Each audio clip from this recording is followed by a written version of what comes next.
So they wanted to discuss why ancient Israel was defeated by the Philistines. So this story is about the battle with the Philistines. So they said why. Okay, it's not like they want to describe the battle. They said why. So please, and that's another thing. When you see a question, take your time to understand what the question is saying, so you won't make mistake. They said discuss why. Why were they defeated? Why were they defeated? So this, they said ancient Israel. So that means they were not talking about the time of Saul. They were talking about the battle that Israel had with the Philistines when Eli was still their king. That's why they said, that's why they mentioned ancient Israel. So it's an intentional word.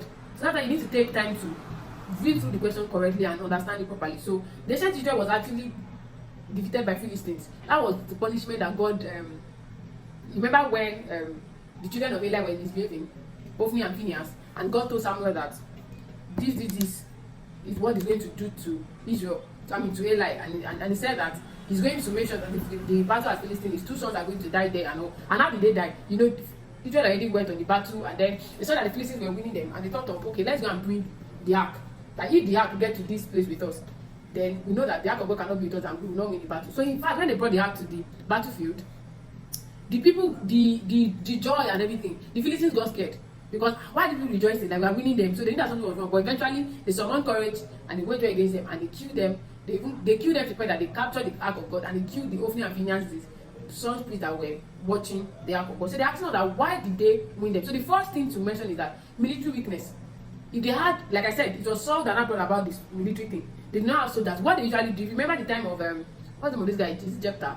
When they wanted to go to battle, it's just like the way they have 12 tribes. They just tell you, bring 5 strong men from your own tribe. You bring 5 strong men. So it's not like they were trained. So one reason why they failed, was actually military weakness. They didn't have a standing army to meet their emergencies. So they just pick people. So people that so far you are strong. They don't care whether you know how to fight. I mean, all those styles of fighting and everything. They just pick them. So they had the first issue why they were conquered by Philistines was military weakness. The lack of a unified political structure. What I'm saying here is that they had no kings over them. So they were not really unified like that. Like, you know the way it was different. The way they were now together when they started having kids. So like different tribes staying in different places. So when they want to fight like that, there's no particular structure that unified them together. It's even those that want like let me give an instance. Before Saul became king, before they accepted Saul, you know that Ammonites waged war against Jabez Gilead, that they threatened them. You know what Saul had to do was that Saul killed a bull. He now cut the part and shared it to all the tribe that if they refuse to come together to fight for Jabez Gilead, that's what it's going to do to their bull. So which means that those people were not together. There's no togetherness, so to say.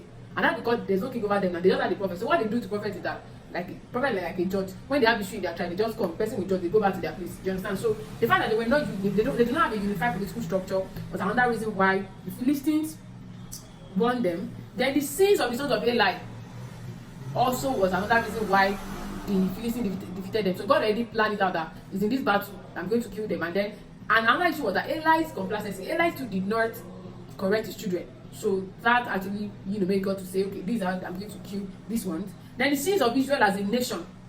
The sins of Israel as a nation, idol worship. So they were not genuinely worshiping God. Some were still embarking on worshiping idols. So that was like a punishment from God to them for that thing. Then disunity, I already mentioned that disunity, they were not together.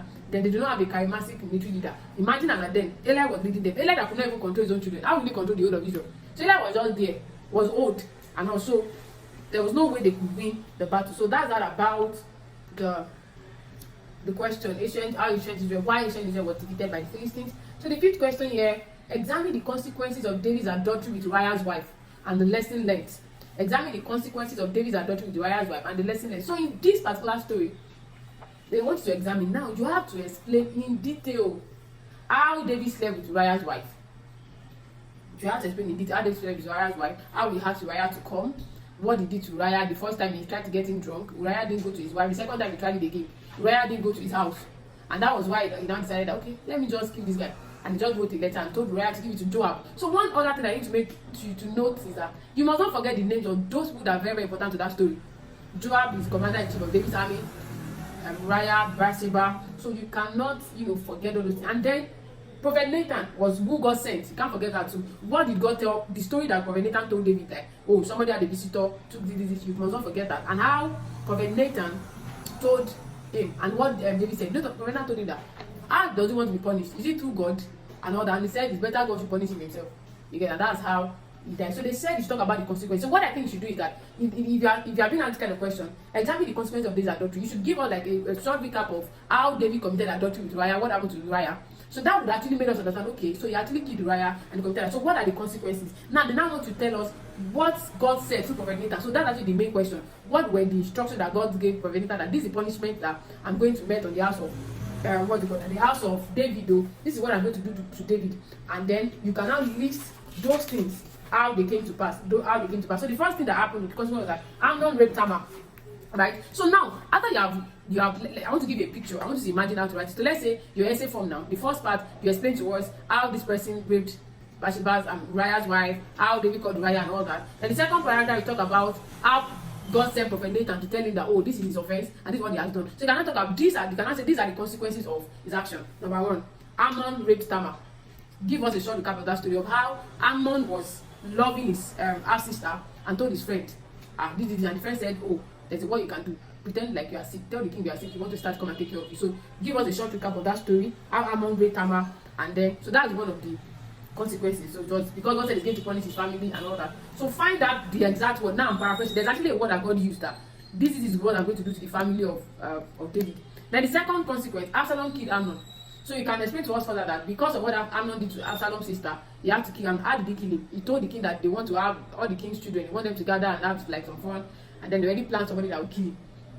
And that's how Amnon was killed. Then Absalom dethroned David. That's it, and that consequence. So the civil war in Israel then, between David and Absalom, his child. Absalom was trying to become king when the father was still alive. So the fourth consequence, Absalom slept with David's wives. That's another thing. So David couldn't control his home any longer. Then the death of Absalom. How Absalom died during the civil war. He got his head, then we have the child giving birth to died. So that's another consequence. The child that Bathsheba gave birth to died. And also, at the point, Adonijah was also trying to drag the throne with Solomon. So these all those things and just give us short story. You cannot give us like full story because there are many now. So give us short story on that. So the second part of the question answers, what are the lessons that you learned? What are the lessons that you learned? So one of the lessons that we learned is that God is the God of justice. God is fair. And God, when you disobey God, you definitely face your consequences. So another thing is that God will forgive, but sinners will definitely pay for their sins. So God actually forgave David. I mean, he made Solomon king now, but he still made sure that he paid for the sins he committed. Then God is a God of equality who deals with all equally. So whether you're a king or you're my favorite, God is with all equally. And then parents' sins can be meted on children. Well, that's what Old Testament do. So I don't think that happens now. So parents sins can be meted on the children. So parents need to be very careful because it's not the children that made misbehaved now and see what happened to them. So God can use children to punish parents, like the way David was and Absalom was dragging throne with David. So very quickly, the sixth question here: narrate the context of Prophet Elijah and Prophet of Baal, and say the lesson you have learned. The context of Prophet Elijah and Prophet of Baal. So this question has to do with how Elijah declared drought, like famine in Israel, and that was because Elijah was tired of how they were worshiping idols, and he kept saying they were not listening. So he told Ahab that when it's not going to fall, and God, made it happen like that. And in fact, God told Elijah to leave, took him to butchery, fed him with meat through the ravine, and then he drank the water from the butchery till the brook got dried up. And God told him to go to the Zarephath woman and fed her. So how did that what's the question again? The contest, how did it happen? So after a while, I think it should be after 3 years or so. So you should be sure of the year. God now told Elijah to return back, like enough. Return back and declare that they should have rain should fall. So Elijah had to return back in the 3rd year of the drought, and then he showed himself to Ahab and told him that God said he's going to send rain upon the earth. But he said he wants to have a challenge with the prophet of Baal and prophet of Asherah. So, and the king agreed that okay, let's see whose God will answer. So God sent Elijah to inform Ahab that there will be no rain in Israel until he says otherwise. So he hid himself in the brook of Cherry, blah, blah, blah, like that. And after 3.5 years, Elijah returned back to Israel and challenged the prophet of Baal to contest on Mount Carmel. So you shouldn't forget the name of the mount as well. And then the contest was for either of the sides to call on their God to send fire and consume the sacrifice. So there were 450 prophets of Baal and 400 prophets of Asherah. So there were he told them that they should create an altar, like they want to offer sacrifice to their God. So they will call their God to send down fire. So Elijah used 12 stones which represent the 12. So after those people actually did their own sacrifice, call on their God, they cut themselves, their God did not answer and all.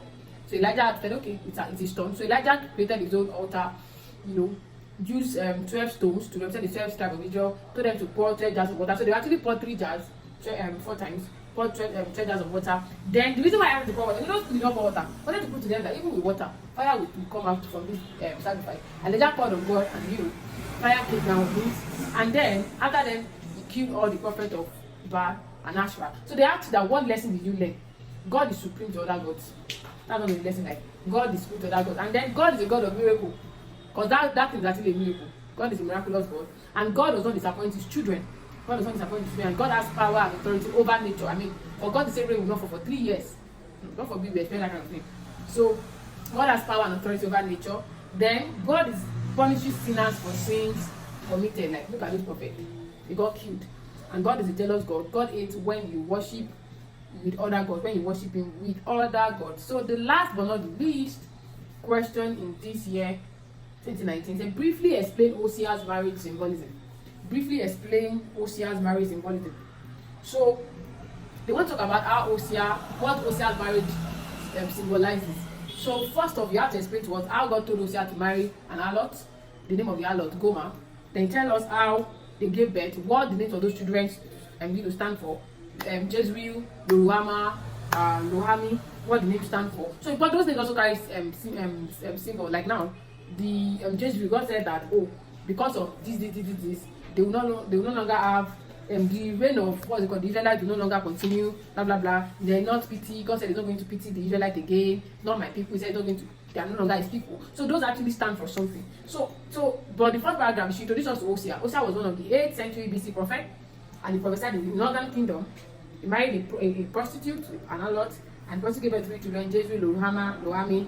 Gomer also now abandoned his family and returned to oppression. So what they want to talk about is that Gomer abandoning the family is how the Israelites abandoned God to follow idol worshippers. You understand? So you should just, as you explain the story line by line, should be imputing how it's related to the Israelites, what it stands for. Like God saying Hosea to marry Gomer is God wanted to show Hosea how much he loved the Israelites and how they are reciprocating the love to him. Then Gomer represents the unfaithfulness of the nation of Israel. Hosea represents the faithfulness of God. The marriage of Hosea and Gomer represents the relationship between God and the nation of Israel. Gomer's return to prostitution represents Israel going to Egypt and Assyria for military aid. Okay, so they go to other countries where they could run to God for military aid and then worshipping of idols. So now God told Hosea, after Gomer left Ada, you should go and take her back and still pay. So God is saying that obviously Gomer was ready to follow her husband. So God is saying that if the Israelites can confess their sin and all, if they can come back to God, he's ready to take them back, irrespective of regardless of the sin that they committed and all. So this kind of question, when you see it, is very simple. Just make sure that you narrate the story well, make sure you are very comfortable with the story, and then tell us how it's related to what? To the Israelites, and you are good to go. So that's all about the question in paper 1 2019. Paper 1 2019. So I think what you need to do is, aside from this review, try to write it yourself, like put it into writing, so that one thing I understand about the exam is that whatever you practice, when you get to the exam, you can easily remember, like, I practiced this before. So aside from the words of man that you do, have it in your head, try to put it into writing and see. Because one thing I know is that times that when you put words into writing, there's some words that you have it in your head, but you don't know how to write it down. Like, you don't have the right words for them. So when you're writing it down, you can easily go to the dictionary and find out, what's the right word for this and all that. And so when you practice like that, when you sit in your exam, you know that you have the answers to it. Okay.